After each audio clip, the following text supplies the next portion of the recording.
So I'm going to take you through every business that I've tried and failed at over the years to hopefully inspire you to start some of your own businesses and just realize that failing is learning, and you're going to bring all of those new lessons that you've learned back into your newest businesses. Anyway, starting from the earliest store I can possibly remember I ever started was my first ever experience with dropshipping, which was Travel Splice. Now, this was something I started years and years and years ago. Now, this store has been sitting dormant in my Shopify store list for years and years. I only wish I could log back in and see what this store really looked like. But anyway, it was a store selling travel-related items, some of which I'm sure a few of you will remember. The scratch-off travel maps, the scratch-off globe, passport holders, sleeping masks, just a variety of crap essentially crammed into this unorganized store. It was my first ever store. I didn't really watch any videos on how to do it. I just kind of crammed everything in there as much as I could. Needless to say, not a single sale was made. Just being upfront, there was no sale ever made. All of my marketing creatives were created by myself. They were all photo ads that I put together on Photoshop. I didn't even have Canva back then. And I used only Instagram theme pages to promote this store. So I reached out to all these crappy little theme pages. I paid $20 or $30 to a few of them to post my products. None of which actually brought in any sales. These pages probably had bought followers. I didn't even look at engagement. I knew absolutely nothing about what I was doing. So back to the drawing board. Now, my next crack at it was Stash Patch. This was essentially one of those stores that just had a variety of anything you could throw in the store. It was a general store. Everybody knows general stores don't really work unless you're doing it very, very well. The only thing I can remember selling on this page was maybe a couple necklaces and phone cases. And I just didn't realize that general stores were not ideal, and it's very hard to build a brand around something like that. Especially, this wasn't very early days of dropshipping. This was a little bit later on. So anyway, again, I tried with the Instagram theme pages. I sent money to a few of them, paid $20, $30, and once again, zero results as expected. So then I decided to progress into some real life businesses. I thought, okay, maybe this whole online thing is not working anymore. Obviously, I'm wrong there. So I started JMC Car Detailing. This was my first ever in real life business.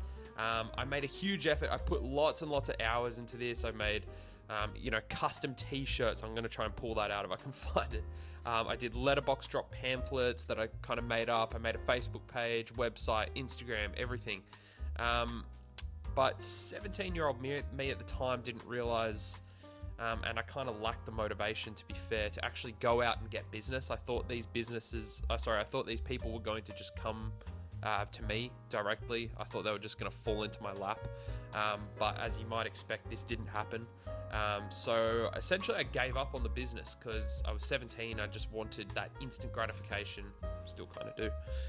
So this one just didn't work out whatsoever. I still have all of these things sitting around somewhere. I've got all of the pamphlets and business cards. I'll try find them if I can.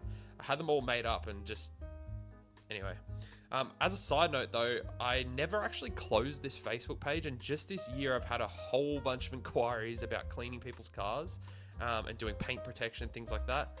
If only these people came along earlier. I don't know what they were doing, but for some reason everyone's just discovered it this year, and I'm 25 now. This was 8 years ago that I created this. Anyway, this led me back to dropshipping. I thought I'd give it another crack, so I created Lunar Lamp Co. This was a single product store selling the famous moon lamp. Some of you might remember this if you were dropshipping back in the day. I was pretty late to the trend, so I was essentially just using this store as an experiment with Google AdWords. I don't know if anybody remembers this, but Google AdWords came before just the Google ads that we know today.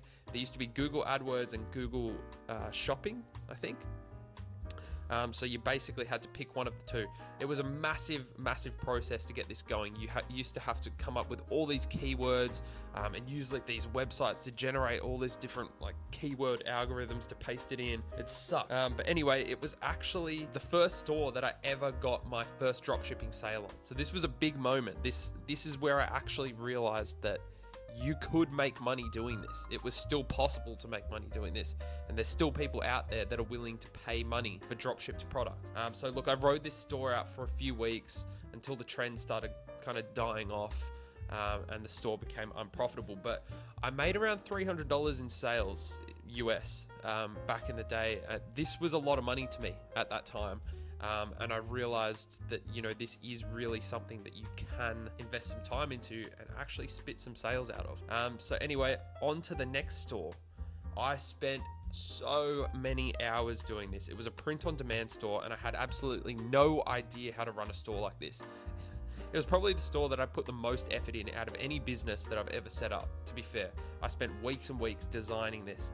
It was called Face My Undies. It was a print-on-demand store where you put your face or your partner's face on underwear and give it to them as a present. Everyone's probably seen this. It was starting to become a trend when I first did this. To be fair, I was pretty early to it, and I actually could have made some money off it. But the huge issue with this store was that if I ever actually got an order on the store, I had no automation to print it. I was fully committed to photoshopping the individual person's face on the underwear and then booking it in, shipping it to them. So if I ever got an order, I was screwed. Good thing was I never had to worry about this because not a single order came from this store, and I spent a lot of money setting it up and trying to market it. And anyway, it's another sad point of my business career. Next, this is a great one. So next, I decided to hop on the beauty trend and sell something that I knew absolutely nothing about. I just wanted to hop into something, make a somewhat general store, not really a general store, but it was called Balure Beauty. It was a multi-product store selling some beauty products that were trending at the time. Things along the lines of laser hair removers, ice rollers, things like that. I really had the advertising down, as you can see from this reel. Tell me why I used frozen rabbit food to ice my face. It is so much easier with my new Iceora face roller. Just fill it up with water. So tight. Then pop it in the freezer. So easy. Once frozen, you are ready to go. On sale now at Iceora.com. Use code RABBITFOOD for another 10% off. That I actually paid money to promote, by the way. I actually paid real money to promote this ad. Anyway, I actually made some sales with this store, and it was finally starting to click. I was finally starting to realize what it took to create a profitable store, and how to make one from scratch. And I was really starting to generate some real sales with this store. I eventually closed it off when it became unprofitable, and I moved on to a new store, which was a problem-solving product, single product store. I think this is just what you need to do. This one was called Catch Kitty. It was a problem-solving product. It's essentially a mat that you put under your litter tray. When your cat leaves the litter tray and walks litter everywhere, it catches it. Simple product, simple idea, very easy to market. This is a store which I actually ran up to profitable, consistent sales within a few months, and this was only earlier this year. So I ran this for about a couple of months until the store became unprofitable, and I also had some issues with my ad account, which I can talk about later. Eventually, essentially, the store it got to the point where the ROAS was just not high enough, and it was just unprofitable. I tried a lot of new things to get it up and moving, but I couldn't quite get there. Tried new marketing strategies, new advertising, things like that, but it just wasn't clicking. The product just wasn't quite there, and I was a bit too late to the trend. But it actually made me realize what it takes to create a profitable store. And I'm now at the point where I can have a new product up and running on a fresh store within a day. So then you can really just start the testing. If it doesn't work, move on to the next one. It does get expensive to test in this way, but it's worth doing. And that's at the point I'm at right now. So I'm actually working on a fresh store at the moment. It is up and running. I'm about to post ads for it, and I'm going to be posting this store in the next few weeks. So if anyone's interested in watching that, drop me a follow, subscribe, whatever it may be. Follow me on Instagram as well. I'm going to be posting this in the next few weeks, and I'm going to drop a whole lot of value on how to create a store like this. Obviously not charging for it. It's just going to be up on the YouTube. I'm going to go through, I'll reveal the product, I'll reveal the store. You'll see everything that I did to make this store profitable, and you're going to see that in a few weeks. So hope you liked it, and go out, start your own business. Doesn't matter if you fail. Every time you fail, you learn something new. Don't worry about you losing a few $100s. Just think about the end game. Will a few $100s or a few $1,000s really mean anything to you when you really make it? I don't think so. So you got to be happy to lose a little bit of money to gain the knowledge to move into your next business. And every time you start a new store, you're going to get better and better and better at it, whether it be drop shipping, whether it be a real life business, whether it be consulting, sales, anything. The same rule applies. You will learn new information that is going to help you become profitable and become successful later on. So take the risk now while you can afford it. If you're still young, take the risk, start that first store.